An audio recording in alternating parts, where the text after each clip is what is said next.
Thank you very much. Very, very pleased to be here. I've been coming to this conference for a number of years. I enjoy it very much. And I started covering the Arctic in 2022, which was a very interesting year. I feel like this year may surpass it in terms of the geopolitical landscape. So we have a lot, I think, that we can talk about today. And I'm going to start by just asking each of the panelists to say a few words about themselves, starting on my left. Aurélie. Hi, I'm Aurélie. I'm the Chargée d'Affaires Deputy Ambassador at the EU Delegation.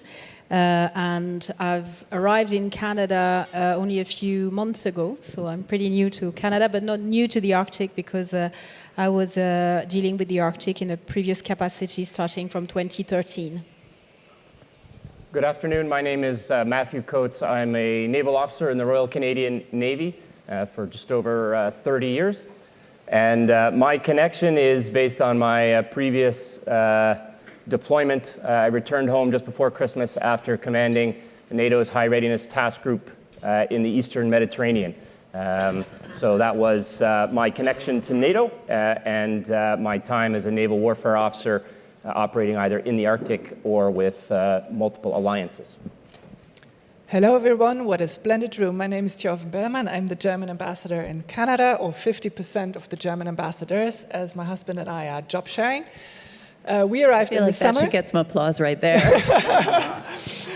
We arrived in the summer. Before coming here, I was what in your system would be the ADM for strategic issues, defense, political issues, G7, and also the Arctic. So we just updated our Arctic policy guidelines, and that happened, or the process was launched under my responsibility when I was still back in Berlin. Hello everybody, great to be here, great to see you again. My name is Dave Prodger. I'm the Chargé d'Affaires for the UK in Canada, and my day job is Deputy High Commissioner. My connection to the Arctic, apart from having the privilege of being at this event last year doing this panel, is also, my background is also in security policy, where one of my previous jobs in London was leading our European and our NATO defense policy, as well as space and other things. So great to be back here. All right. So I think, David, actually, we will start with you, but I want to start by opening up this question to everyone sort of one at a time. You know, there's no point dancing around it. It's a very interesting geopolitical landscape right now because of the recent comments by US President Trump about Greenland. We're now in the very unusual situation in which you have one NATO member who has expressed the desire to take over another NATO member. This conversation is going to be about NATO and Europe, so perhaps we could just start by summarizing each of your countries' positions towards Greenland. Well, that's a matter between Greenland, Denmark, and the US. But what I think it does indicate is that security and our interest as allies in the North has never been more important. I think it shows there's a real impetus building for us to take this much more seriously, to invest more, to be far more proactive about how we look at the North, not just from a security perspective, but from an environmental perspective, from a sustainability perspective, obviously from a climate perspective. So I would see that in the wider context, that we really need to pay much more attention. And I think what we'll explore, obviously, through this discussion is we are doing that. Whether that will be sufficient, given the challenges we're facing in the geopolitical context, well, we just need to make sure it is. There is no other alternative, I think. Aurélie, maybe I'll move on to you on that question. What has the EU been willing to say so far on the Greenland story? Well, first, as you know, Denmark is part of the EU, so it's one of our member states. It's something we are discussing with Denmark. The EU is very clear in its international positions. We are committed to international rules of law. We believe in sovereignties of border, in territorial integrity, and so it's a matter we're discussing with Denmark. And I think what is important is to, and if there's a silver lining in these kind of positions from the US president, is to just highlight what we are doing in Greenland. The EU is present and is developing very interesting program in Greenland. We are working with the youth. I was mentioning that at a previous panel. We are present also in for the development of clean energy industry. So it's good that we are talking about Greenland in a positive way as well, thanks to this situation. We'll go over to Germany now. Tjorven, same question. Thanks. I think the Federal Chancellor has been very, very clear on where we stand on this. He's made clear publicly, and he's done a press statement after we first heard about these remarks that for us it's no question that territorial integrity and sovereignty are fundamental principles of international law and that borders must never be moved by force. So that's a very straightforward and clear position. The European Council, as mentioned on Monday, reiterated that. So I think Europeans are united around these principles. In terms of what all of that means for NATO or tensions within the alliance, I mean, it's not for the first time that we see allies have differences. We've seen this many times. If you take Turkey and Greece, for example, there are fundamental differences between those two. We've seen intense discussions, for example, under the first administration of President Trump on defense spending, on operations in the Middle East, on the way forward on Afghanistan. We've always managed to get over those and unite in the end. And I'm confident and hopeful that we will manage again. Secretary General of NATO, Mark Rutte, has said as much and shares this confidence. I think NATO is still by far the most successful defense alliance we've seen in history and a very cost-effective way of defending all of us. So I'm confident that we can weather this storm. All right. Matthew, I don't know how much you can say about this, but I guess from an operational point of view, when Tjorven mentioned the fact that it's not the first time that there have been countries that have had disagreements within NATO. Operationally, how does that affect? I think the perspective I would offer is that the alliance, 32 nations, is incredibly strong, and the decisions that are made at the highest level are implemented. The day-to-day fundamental work of young sailors, experienced sailors, particularly in the maritime domain, that's my expertise, is committed to those decisions. And so while the geopolitical situation unfolds, the day-to-day functionality of ships at sea in a NATO context or in other binational or multinational environments continues and is not, I would say, not impacted until those conversations result in decisions. It certainly seems fair to say that, if there was ever a time that the Arctic was not on people's radars, that's not now anymore, which I think opens up the conversation or a conversation about collectivism. Certainly through the Arctic Council, but I think just in general for a long time, the Arctic Club was seen as fairly small. 2022 obviously put a bit of a rift there. You suddenly had 7 Arctic countries that were NATO members and one that was not. Is it time to broaden the Arctic Club? Does that include non-NATO members? What is the best way to go about that? Tjorven, do you want to start with that one? Sure. So first of all, from a German perspective, obviously we are not an Arctic state. We don't want to be a near Arctic state. We don't want to be a big polar power, none of these ambitions. But can everyone hear all right?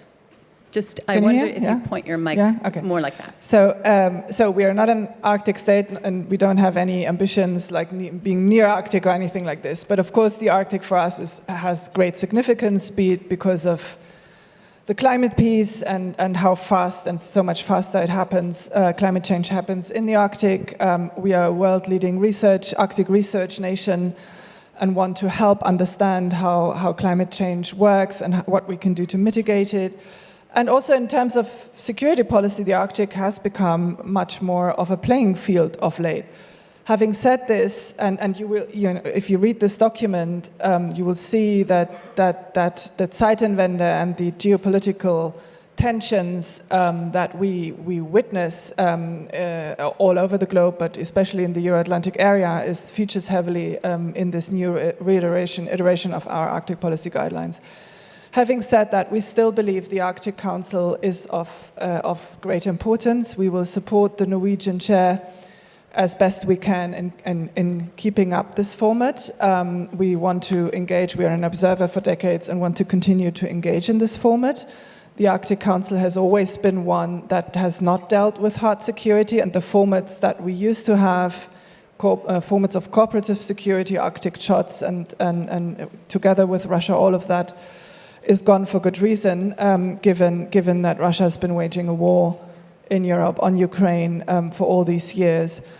I think we all share the goal that we want to keep the Arctic as tension-free as possible.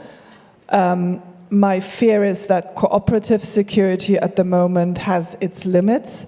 So what we absolutely must do, I think, is for the Arctic nations to ensure that, and as an alliance, that there is credible deterrence and defense. How much sort of collectivity you want in that, I think, is really something for Arctic nations to decide. We believe we have capabilities and other things to offer. We take part in Nordic military exercises.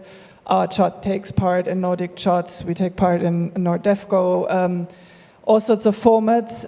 We have launched a trilateral cooperation with Canada and Norway on maritime security in the North Atlantic. That's not the Arctic, but a cooperation that could be expanded.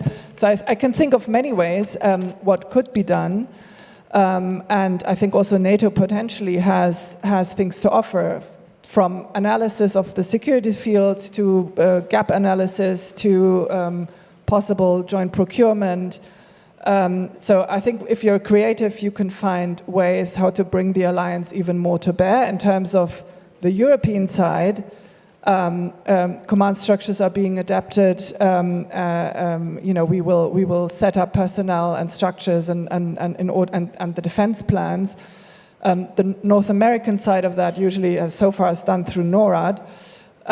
But I can think of many ways how to broaden the base of those countries who are allies and friends, given now that all Arctic nations other than Russia are part of NATO, on how we can bring more to the table. But it's really up to the Arctic states, and we will follow their lead to decide on how much of that you want or don't want, given that there are other non-Arctic nations that have ambitions that maybe we do not want to encourage. So I think to sum up, I would say we stand ready. We have things we can offer, but we are full of respect and fully respect the pathways that the Arctic nations want to go. I want to pick up on where that might leave the EU. Jessica, I think it was yesterday, mentioned the fact that the chairman of the EU Military Committee said that the EU should send troops to Greenland or have boots on the ground in Greenland at one point. Obviously, the EU is not part of NATO. What do you think, Aurélie, or what does the EU think about sort of the role of non-NATO countries in the Arctic? Should the Arctic Council be expanded to potentially look at security and defense? Is NATO still the best venue for that? Well, maybe just first to remind all of you, the EU is, as you said, not a member of NATO. 24 out of 27 of our member states are members of NATO. We are not a member of the Arctic Council, but 3 of our member states are members of the Arctic Council. The Danish are going to take the presidency this year. And 2 of our closest partners, Norway and Iceland, are a member of the Arctic Council. So, and as I was referring to when you asked the question about Greenland, we are present in the region through our programs, and it's a region that is important actually for every international player, because there's this motto saying what happens in the Arctic doesn't stay in the Arctic, and it's very true for climate change, for example. So the objective, and Tjorven summarized that very well, is for the EU is to have a peaceful and prosperous Arctic as much as we can, and we don't want to externalize the Arctic regions to non-like-minded partners. So we really have to be present, and that's what the EU is doing by, again, promoting green energy, developing infrastructures, offering education programs. So, because you can't, there's no security for a space that is not populated or that is not developed. So the more we can develop, help strengthening infrastructures, help local communities to thrive, the more security we will get in the end. I suppose that's the answer the EU wants to promote to you. All right, Matthew, I want to pick up on the idea of non-like-minded actors with you, because obviously, from a security perspective, allowing more countries into the sort of Arctic club adds complexity. So from NATO's perspectives, what are sort of the biggest operational concerns again? And I mean, again, we're not dancing around it, right? China is the one that most countries have expressed concern about, besides Russia. I think the advantage that NATO has is that if we look at the Arctic as a body of water with very specific needs and mannerisms, which, you know, drawing on a theme from this morning, right, has to come from the experts. And the experts, when we're talking about the maritime domain, you know, the Royal Canadian Navy is gaining expertise, but the expertise comes from the Indigenous communities of the North. And so that information needs to flow up so we can become smarter in understanding the environment, which is key to any security operation. But I think, you know, NATO knows how to operate in various bodies of water,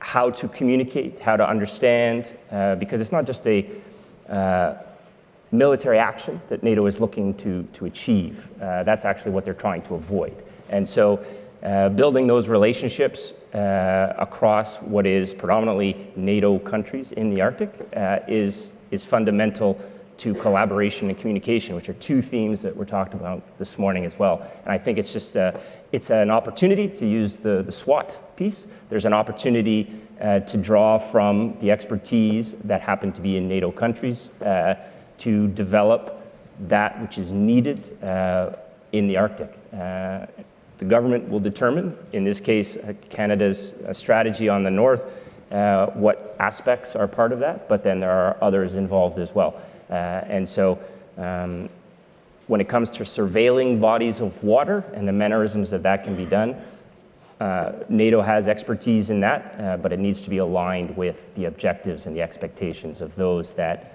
are Arctic allies. Does a more international Arctic, though, make it easier to manage the perceived threats from China, or does it make it just too many cooks in the pot?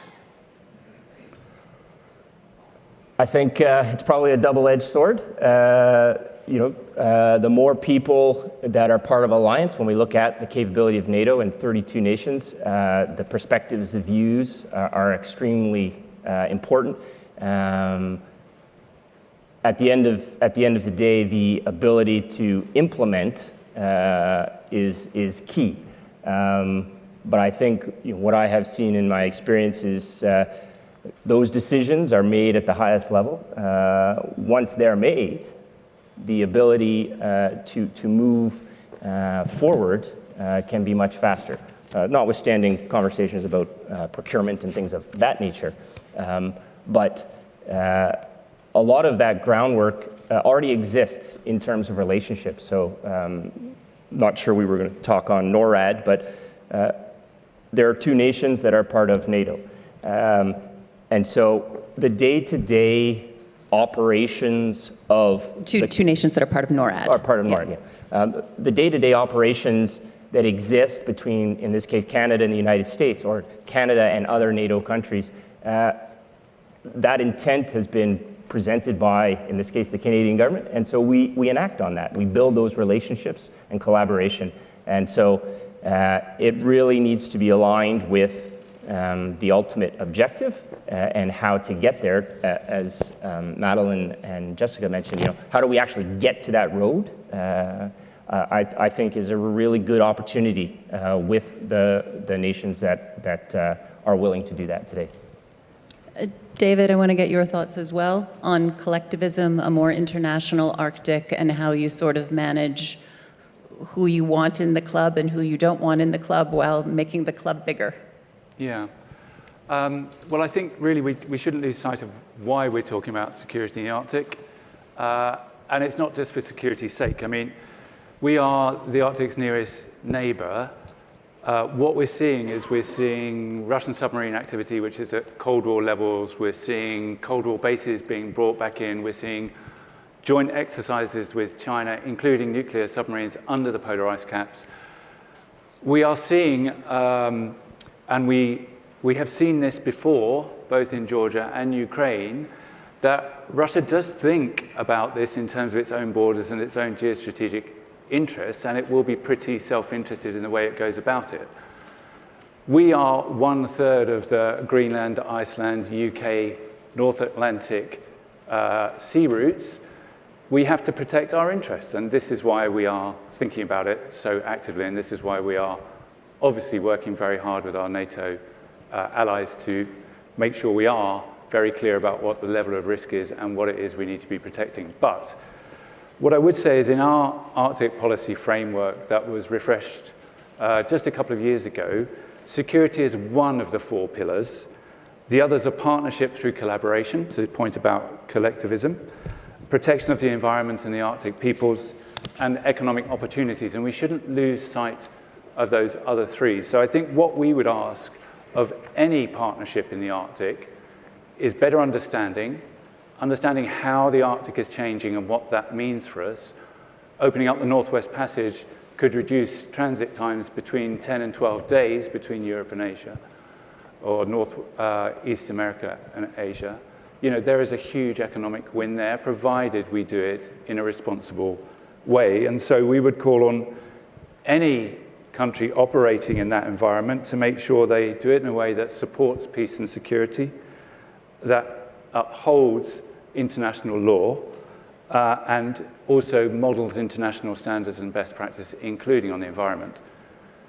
Our interest in security, and the reason that the UK is being so proactive in this space, is that we can't defend the interests, our own interests, whether that's in critical national infrastructure, whether that's our economic interests, whether it's our environmental interests, without making sure we can defend our security interests. And so I think whilst we're talking about security today, really, it is this bigger picture that is driving our approach in the UK, and I think is driving that of many of our friends and allies. Well, and they overlap so much, right? As you pointed out, I mean, much of the Chinese interest in the Arctic seems to be around economic access, which then in turn leads to security concerns. I spent some time in Kirkenes, Norway last summer, and it was quite interesting there. There's quite a debate, or there seemed to be within the country, about whether or not it makes sense to open some sort of deep water port at the mouth of the Northeast Passage, so that potentially when things get friendlier someday, you could have lots of Chinese traffic coming through, and the economic benefit of that would be felt by Norway. Does it make sense to not just allow, but even potentially encourage China to use polar shipping routes, regardless of which route makes sense at the time, you know, and have Canada or Norway or Iceland provide the deep water ports as a way of gaining a little bit more visibility as well, right? I've heard both arguments. I'm genuinely interested in what you all think. It seems inevitable at this point that China is going to be in the Arctic in some capacity. Is it better to crack open the door a little bit and have some visibility? Do you want to start, David? Talk about double-edged sword. So firstly, I think, yes, we must be investing in infrastructure in the High North. I think we would support that. I think there is a role for the private sector in doing that. Canada has taken some really great steps forwards through the Defence Policy Update and the new Arctic Strategy of the autumn. So yes, I think we need to do that for a couple of reasons. A, security, but B, you know, we do want to make sure that we can act responsibly in this area, and we know it's difficult. And we don't really know where climate change is going to take us, but we do know that it's going to have a massive impact on how we manage our territories and manage our security, and therefore we need to have the infrastructure in place to be able to do that. On China itself, I mean, I would come back to the fact that if, in the ideal world, our rules-based system is working, then we should be cooperatively looking at these spaces. What we're seeing at the moment is we're going more into competition than cooperation, and therefore, first and foremost, we need to act in our own interests and those of our allies. And so, in the UK, for example, we have a defence framework for the Arctic, which is very clearly couched in those terms. We believe in upholding the international treaties, the UN UNCLOS, and also seabed treaties as well. We want to do that in cooperation with our partners, but we will be very, very clear that we will be defending our interests militarily and security-wise if we need to. Does anyone think that those sorts of investments, deep water ports, for example, which have both an economic and a security benefit, could be funded perhaps by NATO members out of the 2% or 5% or whatever it ends up settling on? Well, first of all, I fully subscribe to what David has said in terms of how we deal with the China piece. For us, China is a partner on certain issues, but a strategic rival and a competitor on many other issues. And I think we shouldn't mix up the way how we frame what our interests in the Arctic are with the way that China portrays their interests, which I think is a very different piece. In terms of infrastructure, yes, I think infrastructure development is important. It's an important part of sovereignty and resilience and, of course, economic prosperity. It should be done in a way that public, private, indigenous partnerships develop around these. Deep water ports are part of that, but it's at the same time something which is incredibly expensive and difficult to do. We have investments, for example, in Iceland, where Bremen Ports is invested in a project to build a deep water port, and it just shows how complicated it is over the years for it to be economically viable and how big these investments are. I don't see that to be a NATO piece per se. I think infrastructure usually is a matter of the relevant country in partnerships with others and businesses, etc., to go about. So I don't see that as part of the defense spending piece, although you could, if it's military investment, of course, whatever you invest in military investment usually comes out of your defense budget, and that defense budget is what is calculated against your GDP under the NATO spending targets. I think the NATO piece per se more comes into play when you think about capabilities, either as part of individual coalitions of NATO allies procuring things together, so not strictly as a NATO endeavor, but allies doing things together. The icebreaker coalition between the US, Finland, and Canada, I think, is an excellent example how you can do something like that, and we do similar procurement coalitions ourselves. But you can also think of whether you can do things through the NSPA, maybe. You can think about exercising more. You can think about, as I said, gap analysis and other elements. So there are things where NATO could come to play if allies so decide.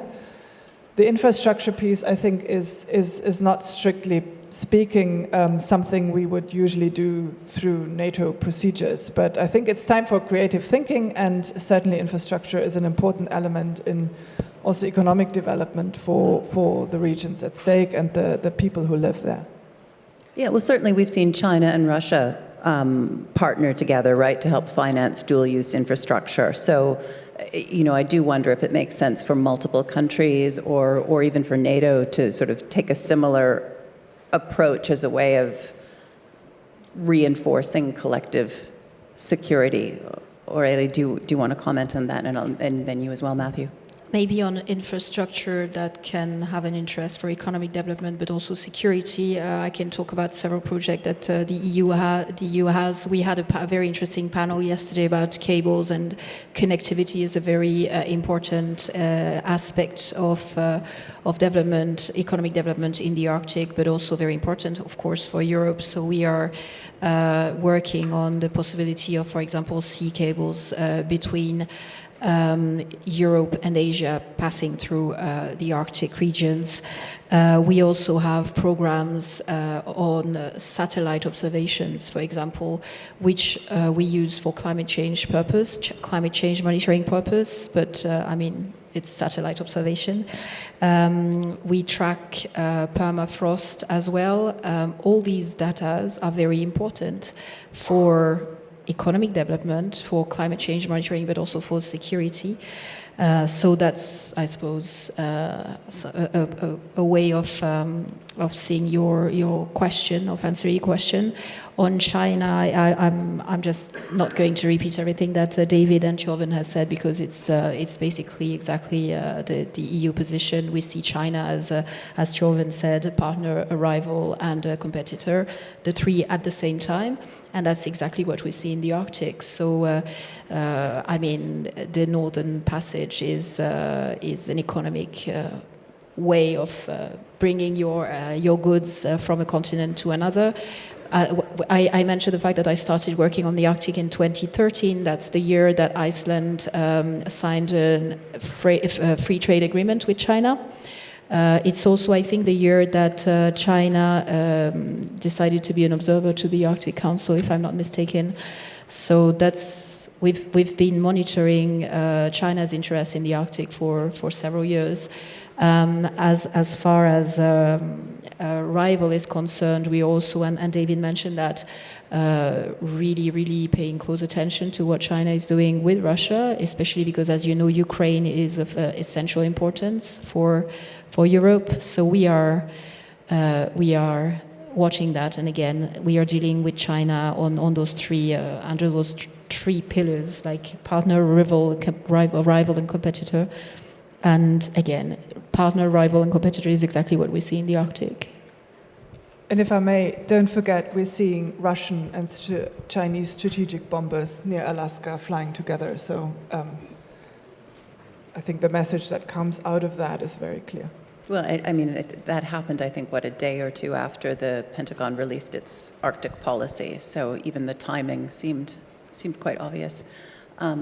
Matthew? Yeah, just say the defense policy update last summer, I think, is quite clear that the Canadian Armed Forces has a variety of initiatives that are underway or being launched as it pertains to security under the auspices of Canadian sovereignty in the Arctic. But also included in there is allies under the idea that Arctic nations will drive many of the objectives. And so I think whether it's singular relationships with a nation or standing alliances, that is all built into it, predicated on the aspect that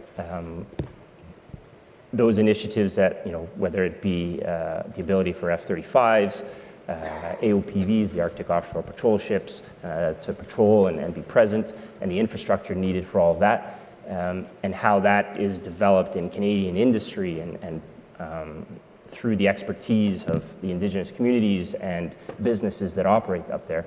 That's the foundation, but it is always open to the ability to work with allies.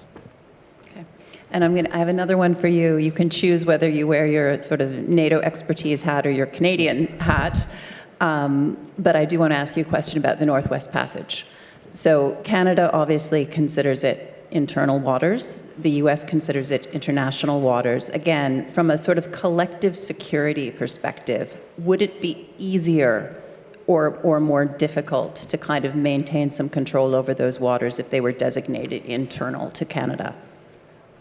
I think we have the ability, as a maritime nation and speaking broadly as mariners, to manage both. There are many bodies of water around the world that are contested with different viewpoints. And so I think my answer would simply be we're able to manage whatever the choice, in this case of Canada, is, and how that is reflected by other nations. And that is a strength, I think, of the maritime domain, which simply is that the world is a massive body of water, and whether you're talking about the expertise in the Arctic from various groups or expertise in operating in the Mediterranean, there are ways to manage it, and we will continue to do that. Would anyone else like to comment on the Northwest Passage? I feel like, we can avoid this one for a while because right now it's not the route that is easiest to use, but that will change someday. So, it was Russia 2 years ago, it's Greenland. Maybe in 2 years we're going to be talking about the Northwest Passage. Just a general comment for EU and EU member states. I think we are committed, dedicated, and really attached to international law. So, as you were saying, there's contested maritime areas in the world. The way we find a solution to these problems is through legal discussions and definitely not through something more aggressive. I guess that's general comment. David's smiling, so I don't know what you're thinking, but I hope you'll say it. Well, we think differently, which I think most people know. But, I'm saying that in the context where we had a Russian spy ship, very much within our territorial waters, and we're only 22 miles across the English Channel from our partners and friends in France, and that, we have to manage that the best way we can. We've just come from, just a few weeks ago, anchors being dragged across the Baltic, pulling up cables, 200 odd undersea cables, of which 10 to 20 are around our coast in the UK. For me, this is less about I know that it's important from a treaty perspective how this is treated, and we will wish to be consistent, particularly when it comes to read across into other theatres. But for me, the really key point here is the situational awareness that we simply must have in order to be able to carry out our security obligations to our own citizens. And I think in the Northwest Passage, we haven't got the same density of infrastructure that we have elsewhere, but nor do we have the situational awareness that we need in order to guarantee that, people aren't doing nefarious things in there that we just simply don't know about. So I think it's a valid question for sure, but actually the bigger picture is we just need to know much better about what the risks and threats are that we're facing. And I think this is where, hats off to Canada with the investments coming through, with the AOPS ships coming on, and with the defence policy update last year. I think we are going to be in a much better place than we were. All right. Let's talk a little bit about balancing economic development with security and also with climate, because we've kind of touched on that a little bit. David, what are the hurdles to UK private sector investment in the Arctic right now? And are there obvious incentives that would sort of help release those monies? Yeah, it's a really difficult one to answer. There are obvious ones around sort of minerals exploitation, critical minerals, I think particularly. We've been hearing this in the headlines about Greenland, but I think, the UK is a heart of mining finance. We are also a centre in the City of London in terms of ESG standards. I think we are keen to make sure that we're able to look at the global picture in terms of global monopolies and what we as like-minded want to do to challenge those. And yes, we are talking about countries like China, which has a monopoly on a lot of critical minerals production and processing. It's going to be difficult to do that over the long term and drive things like our transition to net zero unless we are exploiting critical minerals in areas that have been typically difficult to get at. Climate change will make that easier. I think the second aspect for me is we need to have a really good and thorough understanding of what the implications of climate change are. So we have dedicated around 250 million Canadian over the last decade to looking at the polar regions. Over half of that is going towards the Arctic. One of our projects recently, the Chinook project, which we're doing with the Inuit community and with the Canadian Quebecois governments, is looking at the impact on Indigenous lifestyles and what that means in practice. It's looking at things like waste pollution, plastics pollution, coastal erosion. It's looking at mental health of young people who are seeing their customary lifestyles literally evaporate. It's looking at the difficulty in guaranteeing crops for country foods. We can't be sure that we can make an area economic viable unless we understand the changes that are happening to that area. So I think that, yes, there are obvious large economic opportunities if we look in the sort of typical areas around mineral exploitation or infrastructure. But I think there are longer term issues we need to be looking at about viable communities and how we work with Indigenous communities to make sure that there are long-term economic benefits as well. Tjorven, what are your thoughts on sort of the role of public money, public-private cooperation in the Arctic? I mean, as David says, right, you're trying to do things on 3 levels, which on one hand ought to unlock different types of funding, but on another hand, the layers add complexity. I mean, first of all, that's of course a decision for the countries to take about whose territory we speak. So it's for the Canadian side to decide what financing models are most adequate here in Canada and for the other Arctic states respectively. I would imagine that probably a mix of public-private money is best. For example, if I think about critical minerals, what we've done as a German government in order to contribute to diversification of supply chains is set up a fund with our Bank for Reconstruction of 1-point-something billion Canadian in order to co-finance projects that could take place, for example, also in Canada, in order to get some of these projects starting. When you put it into practice, it's terribly complicated because the market price often is so much lower that you really need to take a lot of investment to get the timelines for a project to happen or a mine to happen much shorter, which is difficult because at the same time you want, of course, to consult.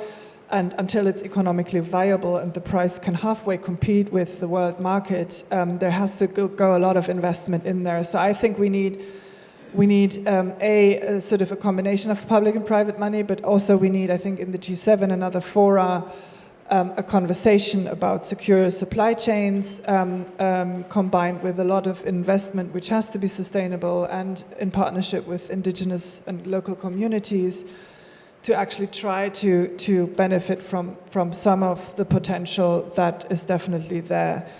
I don't think any of that is terribly easy. It really needs a concerted effort to do so. I think we have at the moment, in broader terms, here in Canada, an awareness that some of this is in the interest of the country, and we need to find ways to launch a diversification of the economy writ large, but also in terms of the rich resources in minerals and other treasures you have. And the aim would have to be for this to happen in a way that it's sustainable, that it's in line with environmental concerns, that the local communities benefit from it, and that everybody is on board. But I do think we need such a concerted effort. I also think it could be valuable to look again at critical mineral supply chains for defense products and what you need there. And I can see value in having, for example, a NATO discussion on that. And I know that the Canadian chairship in the G7 will certainly continue the conversation around supply chains and safe supply chains in the G7 format. Okay, so you've got the G7, you've got the potential for conversation in NATO. Aurélie, what about within the EU? So the EU and Canada have this critical raw material partnership. It was launched in 2023, and the EU has adopted, we were mentioning that at the panel yesterday, the question of the critical raw material and the list, having a list. And so in order to be able to protect, to know which one we want, which one we consider as like strategic. And so the EU has a list that's updated regularly. It's around 50 on this list, and all but one or two are actually present in Canada. And the strategy, the European strategy on critical raw material is, as Tjorven was mentioning, the importance of securing supply chain, but also giving financial support to clean extraction, making sure that we don't have a dependency towards a third countries. So we put threshold, so we can't be dependent on one third country for one item. So the threshold is 65% for the moment. So it's really a strategic paper for the EU and all the member states to secure the supply chain and not be dependent.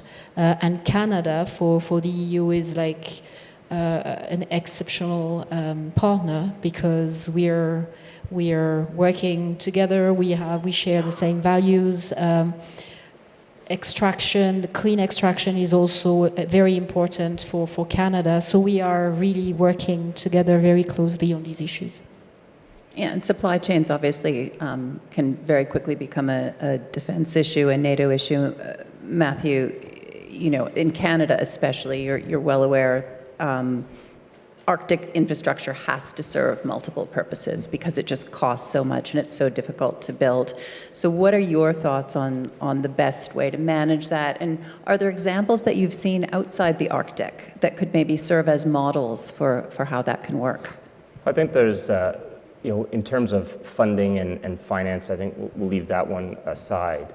I think my experience actually in this specific example came from a trip to Iqaluit in 2019 when we were launching and building relationships for the affiliation for AOPVs and the ships and the communities, and having a conversation about goods and services coming in and out at various times throughout the year, and what a unbelievable, from a military perspective, logistical challenge that is. It was just awe-inspiring to hear how it takes place.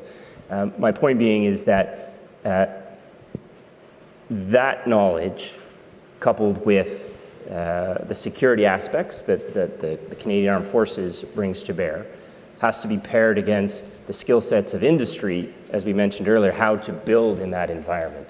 And so long before the decisions are made about who is paying, et cetera, a fundamental understanding of how all of that's going to work. The conversations I believe are already started. They have to continue, because otherwise, if you don't have the collaboration in those groups, you will not succeed long term.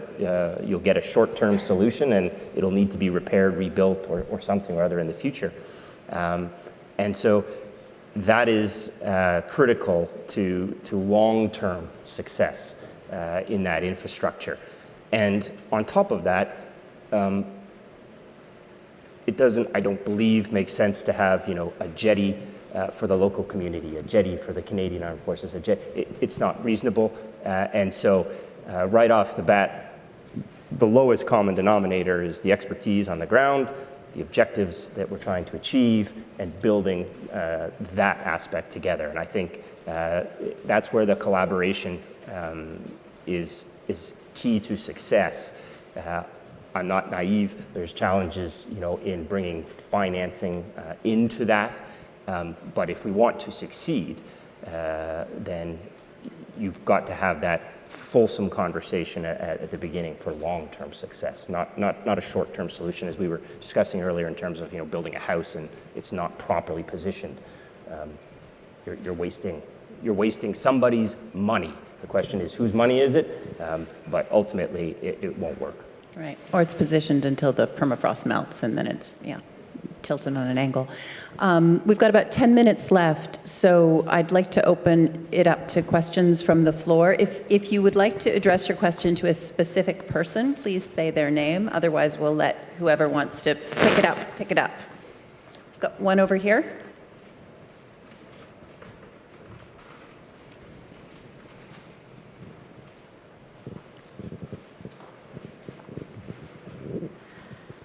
Hi there. So I have a couple, so sorry. But yesterday we were talking about how it was difficult to get the Arctic mentioned in the last NATO strategic concept and how that ended up failing overall. So I was wondering, in the future and in the next strategic concept, how do you envision NATO talking about the Arctic? Secondarily, wondering, are there any NATO groups internally that are discussing Arctic security specifically? And then my third question, I'd like to direct to Ambassador Bellmann. So I'm more familiar with the UK's High North strategy and the EU's Arctic policy, but Germany, you mentioned that there's opportunity for joint procurement and things like that. I was wondering if you could elaborate a little bit. So thank you. Okay, so shall we start with Germany and drone procurement? So in NATO, usually Arctic is discussed under the term High North. That's usually the NATO terminology, and it does feature in the sense that for the European part of it, given that we now have all European, except for Russia, Arctic states part of NATO, of course you have to adapt the NATO defense planning to these new members. You have to adapt the NATO command structure to these new members, and you will see more exercising in extreme weather conditions. We've done part of that already because Norway always was a NATO member, but the more Arctic in the geographical sense that NATO becomes, of course, the alliance also has to adapt how we train, how we structure ourselves, and how we draw up our defense plans. So all of that work is being done. The Canadian-US speciality is because the Supreme Allied Commander is a Supreme Allied Commander Europe. The North American piece is done through different arrangements, especially NORAD. So we have the speciality that we have a NATO treaty that covers everything, but a Supreme Allied Commander that has a focus on the European piece of the Euro-Atlantic area. Whether we restructure that in the future is we will see. But I think we certainly, I think, are open and interested, given that the Arctic discussion is so pertinent at the moment, and we've talked about this earlier, to see what more NATO could bring to bear. I think you can think about a lot of things. When I say joint procurement, there's something called the NSPA, the NATO Supply and Procurement Agency, through which allies can procure things together to create economies of scale. Whether there is something which is relevant for the Arctic that could be done through such a mechanism is something to look at. I'm not sure. Maybe it's so specialized that it's better to do it in small procurement coalitions like the Icebreaker Coalition. But I think it's certainly true that for us and other allies who are not Arctic nations, but who have capabilities that they can offer, who already take part regularly in military exercises in the High North, and whose theaters are so linked to the Arctic. I mean, the North Atlantic and the Arctic, even the North Sea. In the end, if there is, God forbid, a confrontation with Russia in the future, which we must absolutely try everything to prevent, it's going to be all domain, and it's going to be 360 degrees. So these theaters are linked, and we have to think about them as linked. So all we can do is say we are ready to offer what we can bring to the table, submarines included. And we are willing to have that discussion to launch a process to say, let's have more Arctic in NATO if that can help to show that we Europeans are ready to take more responsibility over parts of NATO that are relevant here in North America, as well as you have so greatly done in Europe. I mean, Canada's contribution to European security is so much valued. And as much as you do this here, we are certainly ready to bring more to the table. As you do this in Europe, we are willing and able to bring more to the table here if it's wanted. But again, it's under your leadership and your stewardship. And in the end, the Arctic nations have to guide us on how much NATO they want in the Arctic. Yeah, I mean, it also raises a question which we, I guess, won't have time to get into, but whether or not NORAD should be broadened. I mean, there's so much overlap now, as you say, in the Arctic, right, between NATO and NORAD, and should NORAD's mandate overlap more or be broadened in some sort of way? I don't know if anyone else wants to weigh in on that question, but maybe while you do, David, we could also get the microphone over to someone for the next question. Yeah. Go ahead. I'll just say very quickly, the NATO structures are doing more in this space. The Joint Expeditionary Force is our enhanced forward presence in the Balts. Our NATO allies are deploying more resource into the High North. I mean, from a UK perspective, our maritime patrol aircraft are there. We are part of Icelandic Baltic air policing. We are putting our Rivet joint aircraft up there as well as our naval assets. So I think you are seeing a much greater awareness and operational capability being deployed into that theatre now than before. Hi, Bill Waitira from the Canadian Global Affairs Institute. This question's for David. Pillar 2 of AUKUS provides for high technology research. Is there any appetite for opening that up to other Arctic partners for applications in the High North? Well, good question. I don't know is the answer. I don't think so at the moment.